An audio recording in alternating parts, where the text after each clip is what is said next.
देश को तिलक लगाने वालों से खतरा है। इस देश में अंग्रेजों का साथ तिलक लगाने वालों ने दिया था। तिलक लगाने वालों की वजह से इस देश में जो है विघटन की परंपरा शुरू हुई। तिलक लगाने वालों इस देश में जातिवाद, धर्मवाद, संप्रदाय की राजनीति शुरू हुई। तिलक लगाने वालों के देश देश का विभाजन हुआ। तिलक लगाने वालों की ही वजह से इस देश में हिंदू मुस्लिम वाली बातें हो रही हैं। भैया, इस देश में अगर तिलक लगाने वालों से ऐसा हो रहा है तो अलीगढ़ मुस्लिम यूनिवर्सिटी का संस्थापक क्या वो तिलक लगाने वाला था? इंडियन यूनियन मुस्लिम लीग या मुस्लिम लीग जो है, जो देश की बंटवारे की कहानी को रचा गढ़ा, क्या वो तिलक लगाने वाला था? क्या जिन्ना तिलक लगाने वाला था? बताओ, इस पर बात नहीं करेंगे।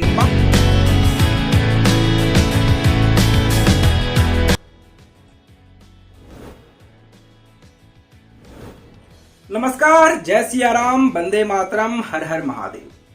एक बार फिर आप सभी दोस्तों का जनमानस समाचार के आज के हमारे इस विश्लेषण में आपका स्वागत है। इस समय हम बात करें, देश में एक चर्चा है, वो चर्चा का केंद्र बिंदु बना हुआ है। वो चर्चा है सनातन धर्म पर हो रहे चौतरफा हमले। हमने सुना कि एक कार्यक्रम में, ईसाई मिशनरी का एक कार्यक्रम था तमिलनाडु में, जहां पर समृद्ध लेखक वगैरह लोग आए थे। तो उसमें तमिलनाडु के युवा खेल मंत्री उदयनिधि स्टालिन, जो तमिलनाडु के मुख्यमंत्री एमके स्टालिन के सुपुत्र हैं, वो आए थे। वहां उन्होंने बात की, गरीबी के उन्मूलन की बात की, समाज में जाति प्रथा और जो बैकवर्डनेस है उस पर बात की। इस पर बात करते करते वो सनातन धर्म पर भी हमलावर हो गए। वो सनातन धर्म पर हमला करने लग गए। वो सनातन धर्म को डेंगू, मलेरिया, चिकनगुनिया की तरह खत्म करने की बात करने लगे और कह रहे हैं कि समाज में विकास तभी हो सकता है जब सनातन धर्म का समूल विनाश हो। ये शख्स है जिसका पूर्वज किसी जमाने में सनातन धर्म का ही पालन करता था। मैंने इससे पहले भी कई एपिसोड इस पर बनाए थे। इसका पिता एमके स्टालिन क्रिश्चियन है। इसका दादा एम करुणानिधि वो भी क्रिश्चियन था। लेकिन हाँ, ये फॉलो किसको करते थे? ये फॉलो करते थे पेरियार को। तो पिछले एपिसोड में भी हमने पेरियार पर बात की थी, पेरियार पर चर्चा की थी। पेरियार वो शख्स था जो कहता था भारतवर्ष से सनातन धर्म, सनातन परंपरा को खत्म कर देना चाहिए। सनातन धर्म, सनातन परंपरा बैकवर्डनेस का एक प्रमाण पत्र है। इसे खत्म कर समाज में एकजुटता, एकरूपता और समानता की बात करना चाहिए, ये पेरियार कहता था। पेरियार उन शख्सियतों में से था जो आर्यन और द्रविड़ की कहानी को रचते और गढ़ते रहते थे। वो उसमें पेरियार में एक घृणा भरी थी, एक हिट भरा था उत्तर भारतीयों के प्रति। वो अपने आप को अलग कहता था, अलग कहानी का जायका के तौर पर प्रस्तुत करता था। वो कहता था कि हम अलग हैं, हमारी संस्कृति अलग है, हमारे जज्बात अलग हैं, हम क्यों नॉर्थ की तरह बात माने, हम क्यों नॉर्थ की तरह आगे बढ़े, हम द्रविडियंस हैं, हमारी कहानी अलग है।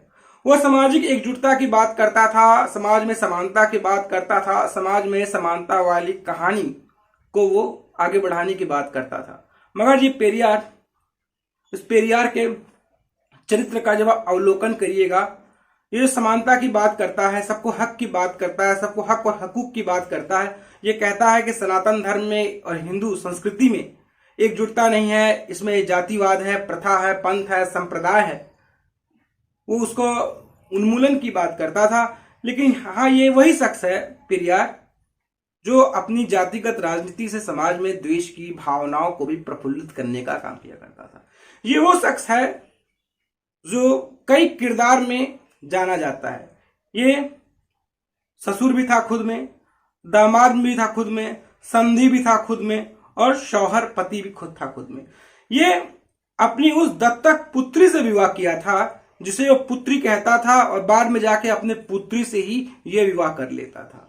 इसका चाल, चरित्र और चेहरा पेरियार का काफी घृणित था। उसके बारे में हम बात क्या करें। वो कहता था कि जब से महिलाओं ने अपने स्तन ढकने लग गए तब से कपड़ों के दाम बढ़ गए। समझ लीजिए इस तरह की बात करने वाला पेरियार की मानसिकता क्या रही होगी। और इसी पेरियार को मानने वाले कुछ दक्षिण भारत के जो लोग हैं, दक्षिण पंथी नहीं, दक्षिण भारत के लोग हैं, जो कहते हैं हम समानता की बात करते हैं, हम ब्राह्मणवाद के खिलाफ जाते हैं, हम ब्राह्मण संस्कृति के खिलाफ जाते हैं, ब्राह्मणवाद ने समाज का शोषण किया, ब्राह्मणों ने समाज का शोषण किया। तो वो इसी कहानी को रचते गढ़ते हैं। हम बात करें पूरे दक्षिण भारत की फिलॉसफी पर हम नजर डालें, चाहे वो कांग्रेस हो, चाहे वो वहां की लोकल पार्टियां हो, सभी जो है वो द्रविड़ राजनीति की बात करते हैं। और सभी जो है, अभी देख लीजिए कर्नाटक देख लीजिए, कर्नाटक में यही कांग्रेस है जो खुलकर ब्राह्मणवाद का विरोध कर रही है, जो सनातन संस्कृति की विरोध कर रही है। और वही नॉर्थ का कांग्रेस कुछ नहीं बोल रहा है, दक्षिण का कांग्रेस बोल रहा है। नॉर्थ का कांग्रेस को नुकसान होगा, दक्षिण का कांग्रेस पूरा प्रचंड तौर पर बोल रहा है। तमिलनाडु में वही कहानी है, केरला में वही कहानी है। तो ये पूरी कहानी आग लगाई गई है आर्यन इन्वेशन थ्योरी और द्रविड़ थ्योरी की। ये आर्यन इन्वेशन थ्योरी उस समय पनपा फूला जब इस देश में क्रिश्चियन मिशनरी और इस्लामिक गठजोड़ की कहानियों को सूत्रधार हो रहा था।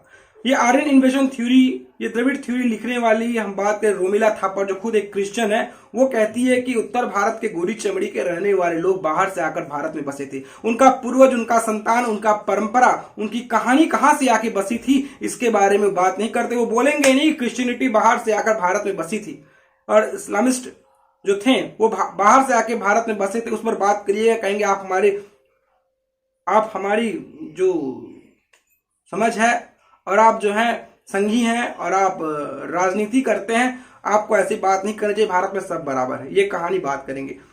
और देखिए पूरी जो कहानी चल रही है, उदयनिधि स्टालिन ने बोला कि सनातन धर्म को समूल विनाश होना चाहिए।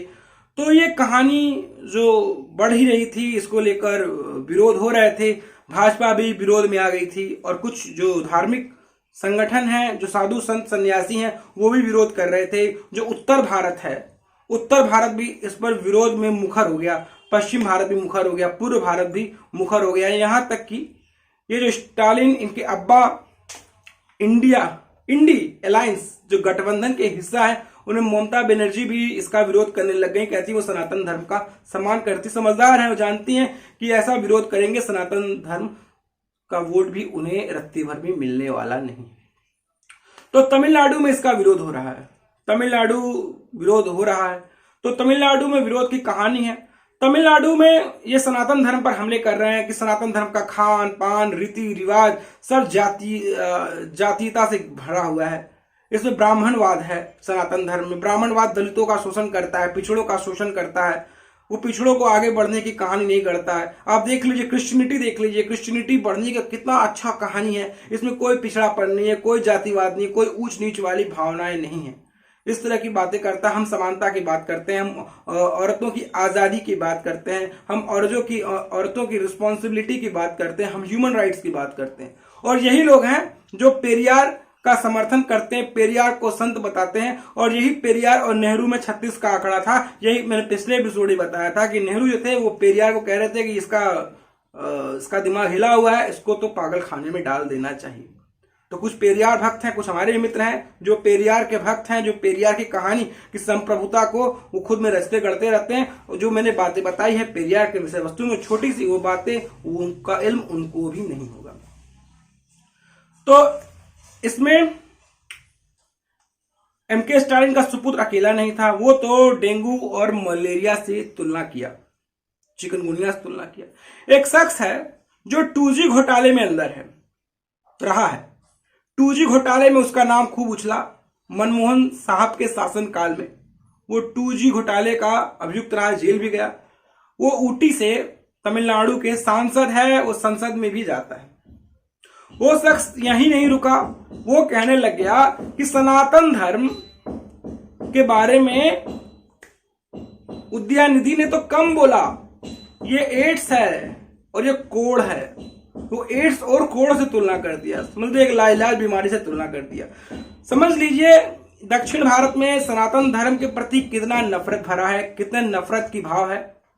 ये नफरत की परंपरा का जो हवा देना, फिर ये जो द्रविड़ आर्यन थ्योरी का जो कहानी का जो प्रक्षेपण जो अंग्रेजों द्वारा और हम बात इस्लामिस्ट बुद्धिजीवियों द्वारा जो सनातन धर्म को बांटने की कहानी की रिवायतें रखी गई थी, उसकी कहानी का सूत्रधार कितना ज्यादा फैला हुआ है, वो यही नहीं रुका। इस पर बवाल मचना शुरू हो गया, बवाल की कहानी मचनी शुरू हो गई। और ये जो है अपराधी है, इस पर 2G केस है। उनको समझ में नहीं आता कि मोदी सरकार ने इसको जेल के बाहर क्यों छोड़ के रखा है। क्या इसलिए कि ऊट पटांग बोले, सनातन धर्म पर हमला करे, ध्रुवीकरण का फायदा हो और भाजपा जीत जाए? मुझे समझ नहीं आता। ए राजा ने ऐसी बातें बोली। तो 2G में ये अकेला नहीं था। 2G में ए राजा के साथ साथ स्टालिन की बहन और उदयनिधि की बुआ कनिमोझी भी थी, वो भी इसमें थी, वो भी जेल गई थी। और ये सनातन धर्म पर हमला कर रहा है। और इसकी बुआ जो है वो कहती है कि वो एथिस्ट है, वो किसी धर्म संप्रदाय पूजा पद्धति को नहीं मानती है। और आप देखिएगा जब सनातन धर्म संस्कृति की बात होने लग जाएगी, जब त्योहार आएंगे, जब पोंगल मनाया जाएगा, तो देखिएगा वो सनातन परंपरा से रचे बसे होकर जाएंगे। वहां पर जो शादी ब्याह परंपरा होता है उसमें भी भारतीय परिधान से लवरेज रहेंगे। जब कमाने खाने और दिखाने की बात आएगी तो भारतीय संस्कृति सनातन परंपरा का चोला ओढ़कर जाएंगे। और जब इस सनातन सभ्यता परंपरा को कुछ देने की बात आएगी, जहां से आप कुछ लेते हैं तो उसको लेकर उसका जो वैल्यू है उसको कुछ चुकाते भी हैं, तब बात आती है तो कहते हैं नहीं, हम तो ईसाई मिशनरी की औलाद हैं, हम तो ईसाई मिशनरी की संतान हैं, हम तो जीसस क्राइस्ट को मानने वाले लोग हैं, हम सनातन धर्म परंपरा को क्या दे सकते हैं। पूरी कहानी, पूरी चरित्र यहीं बैठती है। तो कुछ लोग उसमें बोलते हैं डेंगू मलेरिया, बोलते हैं वो इस पर कायम है, वो उस पर बदलने वाले नहीं है। सनातन धर्म पिछड़ा की कहानी है और ये सनातन धर्म पिछड़ा की कहानी बोलते हैं। और जो पिछड़ा धर्म है हिंदुस्तान में, जो कई सालों से बदला ही नहीं, जो ऊंट पर चढ़ के खजूर तोड़ने वाले हैं, उसके बारे में बोलेंगे तो कुछ नहीं होगा, सरतन से जुदा हो जाएगा, सनातन धर्म में कुछ होगा नहीं, बातें बोलकर रह जाएंगे, शब्द बोलकर रह जाएंगे, फिर आगे छोड़ देंगे। भविष्य में उसका असर क्या होगा, भविष्य में उसके असर की क्रिया की प्रतिक्रिया को देखने की बात करेंगे। तो सनातन धर्म सॉफ्ट टारगेट है। जो विदेशी आते ही रहे, वो सनातन धर्म को टारगेट करते रहे, वो अपने कुछ एक रात की भूल को छोड़कर चले गए हैं। वो एक रात की भूल जो पनप कर आगे बढ़े हैं, वो सनातन धर्म के बारे में आघात और कुठाराघात कर रहे हैं। मैंने सही बोला, ये सनातनी परंपरा इन्हें चाहिए कमाने के लिए, खाने के लिए, रखने के लिए।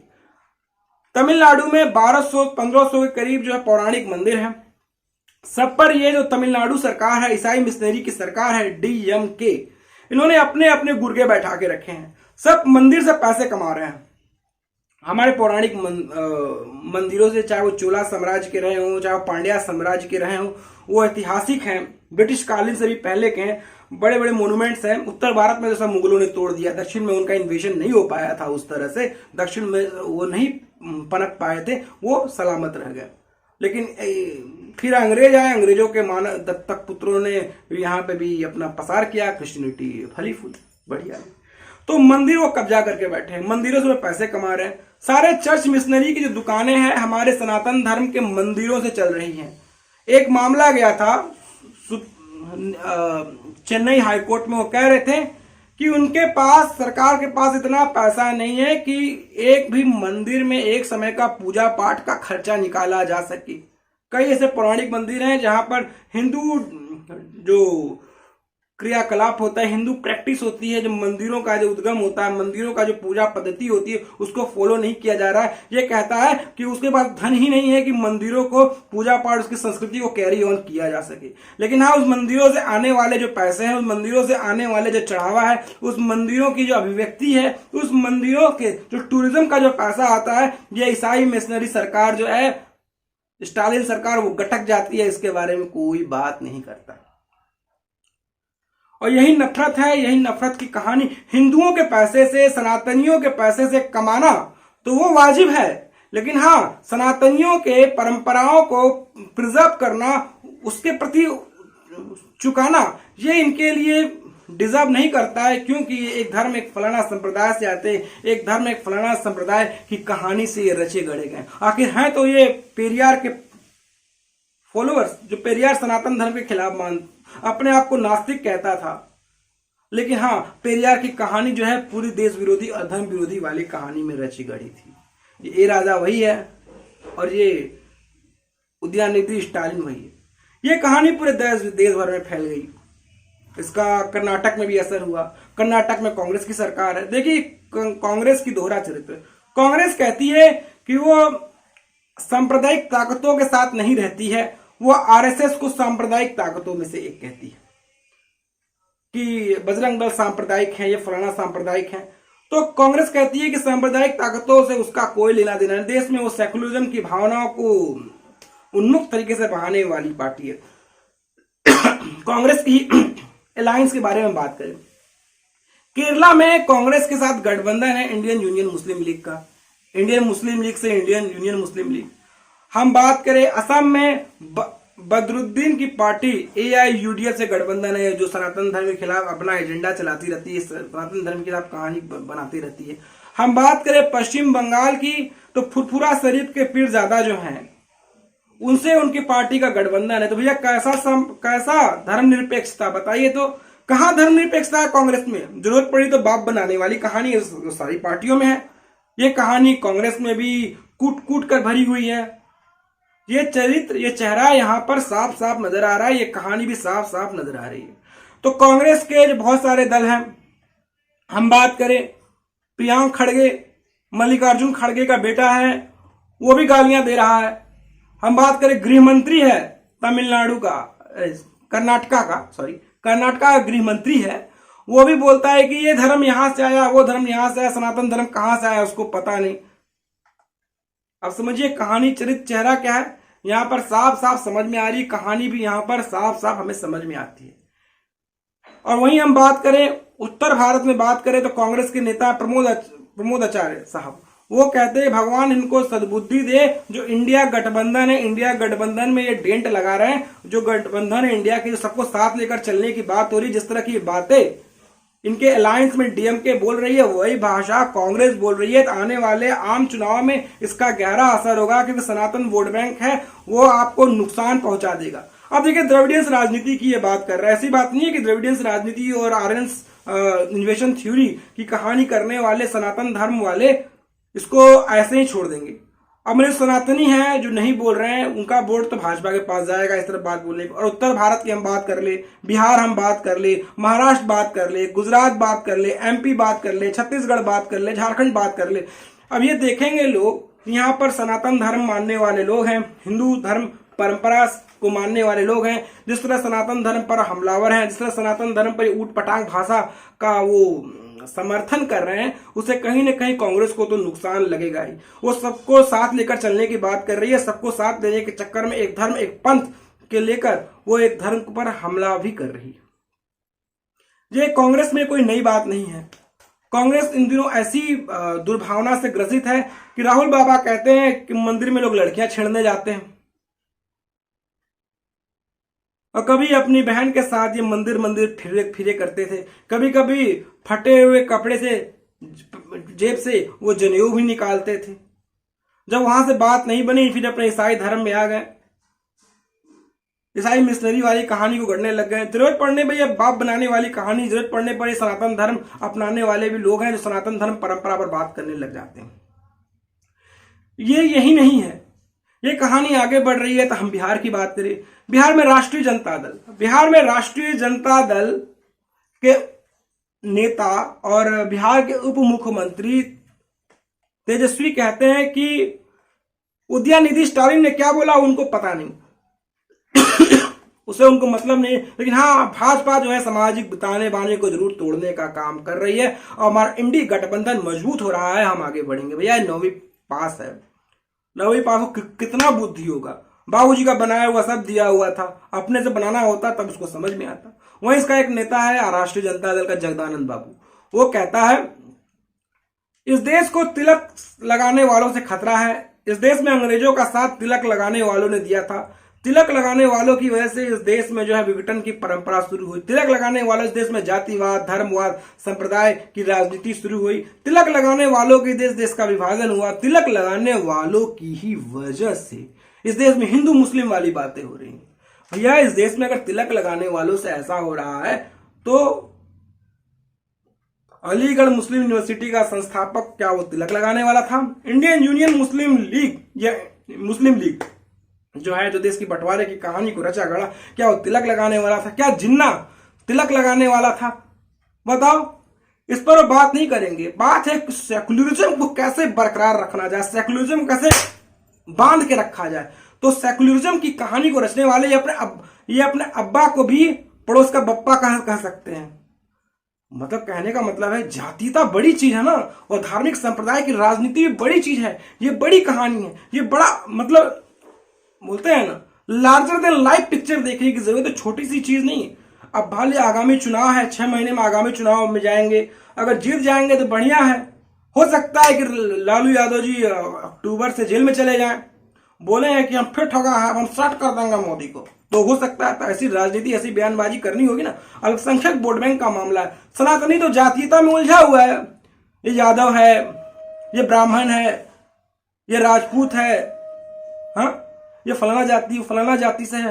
वो तो हमारा जाति वाला तो हमारे पास अबे करेगा, वो तो हमारा वोट देवे करेगा। लेकिन हाँ, जो अल्पसंख्यक वोट बैंक है उस पर जरूर डोरे डालो, इसलिए क्योंकि अब ओवैसी भी आ गया है, सीमांचल में ओवैसी चुनाव लड़ेगा ही।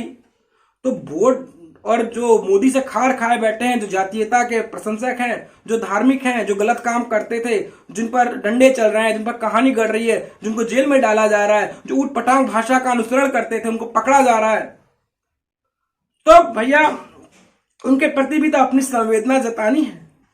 आलम तो ये कहानी का बिहार में यह था कि आतंकवादी गतिविधियों में लिप्त रहने वाली एक महिला इशरत जहां को यही नीतीश कुमार एक जमाने में कहते थे कि वो बिहार की बेटी है। एक आतंकवादी के लिए भी, वोट बैंक के लिए एक बिहार की बेटी वाली कहानी की संरचना कर दी जाती है, बिहार की बेटी वाली कहानी की बातें कर दी जाती है। ये चरित्र, ये चेहरा यहां साफ साफ नजर आता है। तो कितनी पीड़ा है, कितनी वेदना है, और सनातन धर्म से कितनी नफरत है इनको। पोंगल होगा, ओनम होगा, ये बड़े बड़े दक्षिण भारत के जो फेस्टिवल हैं, इनमें कोई धार्मिक लबुलुआब नजर नहीं आएगा। इनमें ये जाएंगे, लेकिन इनके फेस्टिवल धर्म को जब सिक्योर करना, बचाने की बात होगी, तो वो धर्म से वो कन्नी काट लेंगे। उस पर ये कुछ बोलने वाले नहीं है, उस पर ये कुछ कहने वाले नहीं।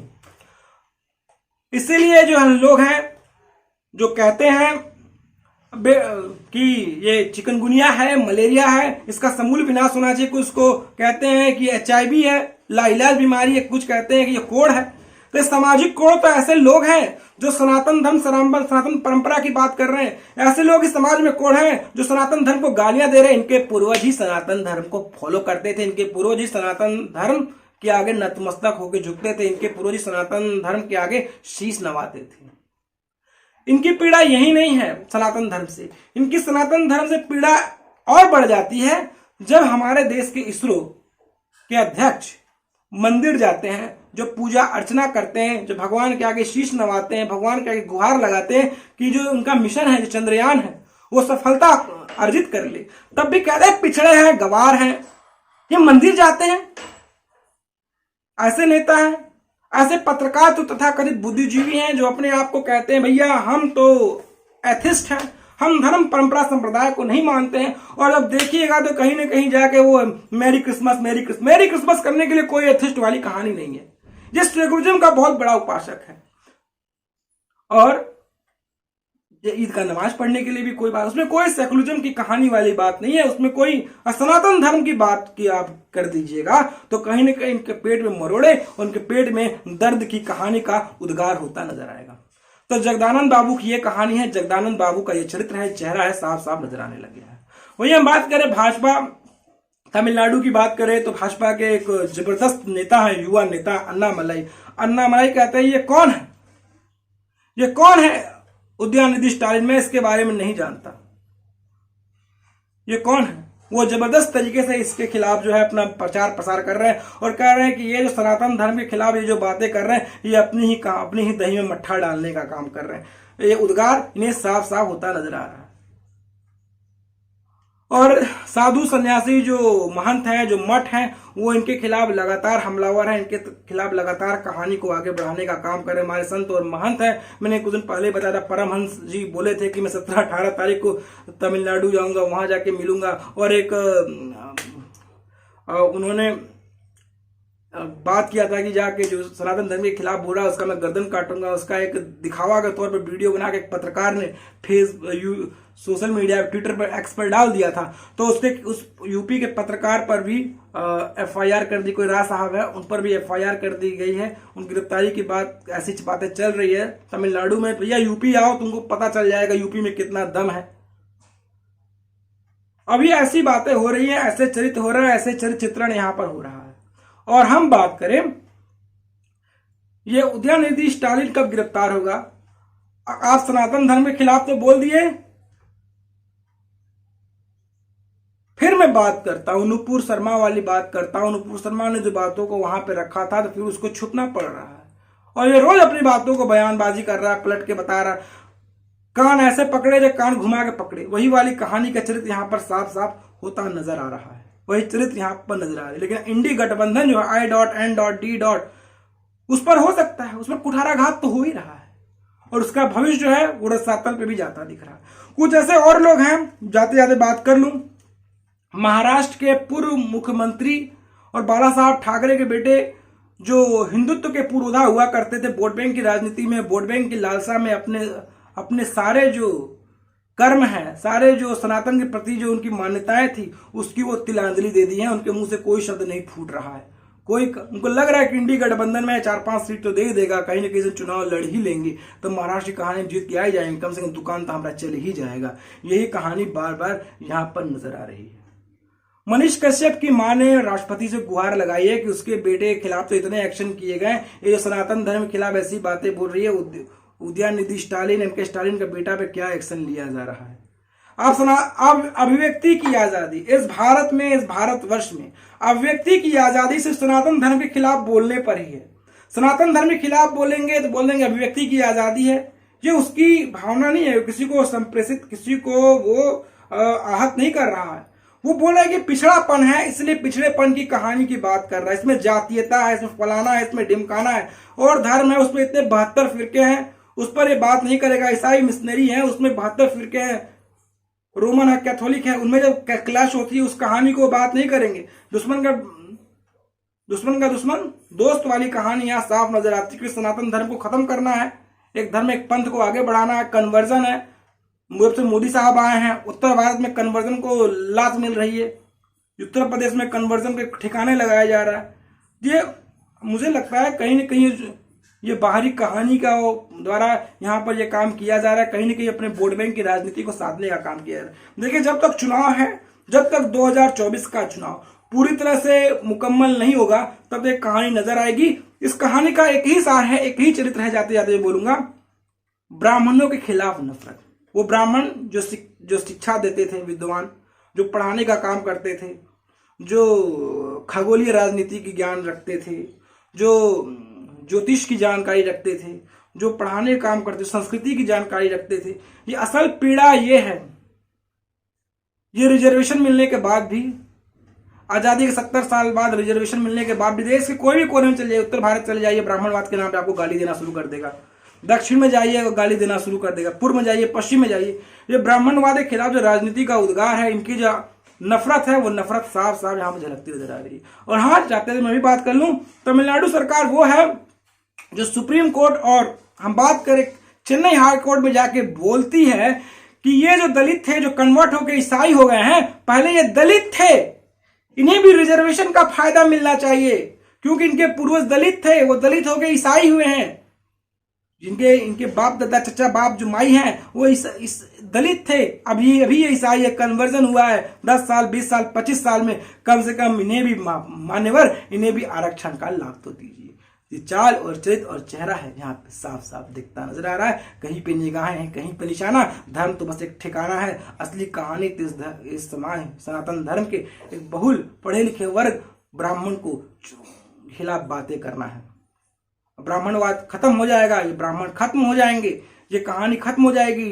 जो सनातन धर्म को कैरी करने वाले लोग हैं तो सनातन धर्म का समूल विनाश हो जाएगा। तो ये अपने ईसाई मिशनरी और अपनी कहानी को आगे बढ़ाने का काम करें। तो दोस्तों, आपको हमारी कहानी कैसी लगी, आपको हमारा एपिसोड कैसा लगा, आपको हमारी चर्चा कैसी लगी, आप हमें जरूर बताएं। दोस्तों, आपकी गुजारिश है, निवेदन है कि आप हमारे चैनल को लाइक करें, शेयर करें, सब्सक्राइब करें। अगर आपके पास हमारे लिए कोई सुझाव हो तो बेशक आप सुझाव फिर मिलेंगे एक नई कहानी के साथ, एक नया एपिसोड के साथ, एक नई चर्चा के साथ, राष्ट्रवाद की एक नई कहानी के साथ। तब तक के लिए जय श्री राम, वंदे मातरम, हर हर महादेव।